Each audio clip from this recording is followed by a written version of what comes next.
Hello बच्चों, आइए देखते हैं एक प्रश्न। एक एपी में एमओ पद और एनओ पद क्रमशः एन और एम है, तो सिद्ध कीजिए कि इसका एम प्लस एनओ पद शून्य होगा। तो हम क्या करेंगे, यहाँ पे मुख्य अवधारणा लिखेंगे। मुख्य अवधारणा, तो ये क्या होगा इस प्रश्न के लिए। तो देखिए, सबसे पहले तो हम क्या करेंगे, मान लेंगे, माना माना एपी का एनवा पद, एपी का एनवा पद टी एन बराबर ए प्लस कोष्टक में एन माइनस एक का गुणे में क्या है, डी है, जहां ए आपका क्या है, प्रथम पद है, और डी क्या है, सार्वधातुक है, सार्वधातुक। अब हम क्या करेंगे, दिए गए प्रश्न को हल करेंगे। तो यहाँ पे देखिए, प्रश्न में क्या रहा कि एमओ पद एनओ पद क्रमशः एन और एम है।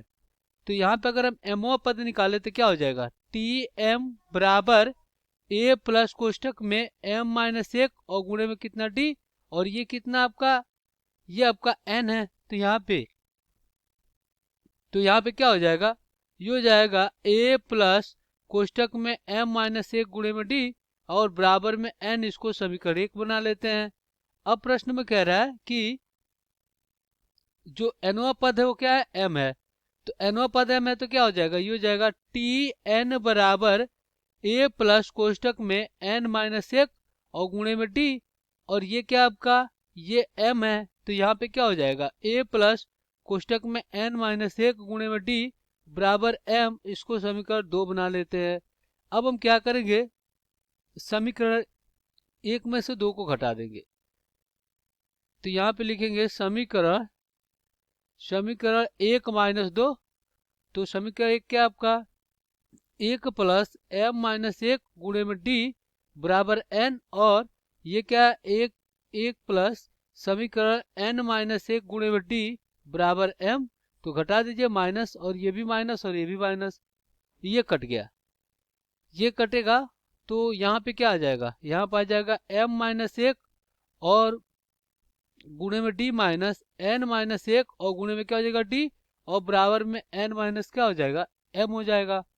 तो इस प्रकार अंदर गुणा कराते हैं तो क्या हो जाएगा, एम डी माइनस क्या हो जाएगा, ये हो जाएगा एम डी माइनस डी, और फिर माइनस क्या हो जाएगा एन डी, और प्लस क्या हो जाएगा डी बराबर एन माइनस एम। ये क्या हो गया, कट गया। तो अगर हम क्या करते हैं, यहाँ से इधर से माइनस माइनस डी बाहर लेते हैं, माइनस डी, तो क्या बचेगा एन माइनस एम, और गुणे में क्या हो जाएगा डी बराबर में एन माइनस क्या हो जाएगा, एम हो जाएगा, ये कोष्टक में। और फिर यहाँ पे डी पावर क्या हो जाएगा, ये हो जाएगा माइनस एन माइनस एम कोष्टक में, और बटा में एन माइनस एम कोष्टक में, ये कट गया। तो यहाँ से डी का मान कितना आ गया, माइनस एक आ गया, ये डी का मान आ गया। अब हम क्या करेंगे, समीकरण एक में रखकर, या अब हम क्या करेंगे, समीकरण एक में रखेंगे तो हमें क्या मिल जाएगा, ए का मान मिलेगा। तो समीकरण ए क्या आपका, एक प्लस एम माइनस एन। तो यहाँ पे लिखते हैं, देखिए ए प्लस एम माइनस एक और गुणे में डी और बराबर में क्या एन। तो यहाँ पे क्या रखेंगे, डी पावर माइनस एक, हो जाएगा ए प्लस कोष्टक में एम माइनस एक और गुणे में क्या हो जाएगा माइनस एक बराबर में क्या है एन। तो यहाँ से क्या हो जाएगा, ए माइनस एम और प्लस क्या हो जाएगा एक, और बराबर में क्या हो जाएगा एन हो जाएगा। तो इस प्रकार ए का जो मान आया कितना आ गया, ये आ गया एम प्लस एन माइनस एक आ गया, ये आ गया आपका ए का मान।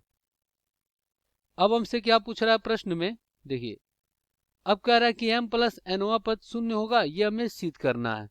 तो यहाँ पे लिखते हैं, हमें सिद्ध करना है टी एम प्लस एन बराबर शून्य, यही हमें सिद्ध करना है कि टी एम प्लस एनवा पद शून्य होगा। तो देखिए सिद्ध कर लेते हैं इसको। तो यहाँ पे देखिए, यहाँ पे टी एम प्लस एन क्या होगा, टी एम प्लस एन बराबर ए प्लस कोष्टक में एम प्लस एन माइनस एक, और फिर क्या हो जाएगा गुणे में डी।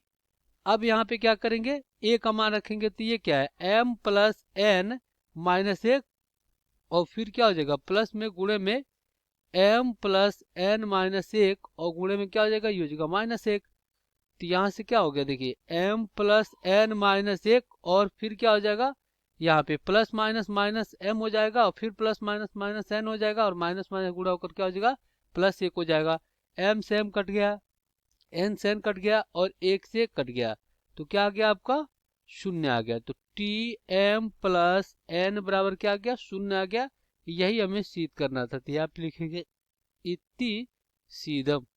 आशा करते हैं बच्चों ये प्रश्न आपको समझ में आया होगा। धन्यवाद।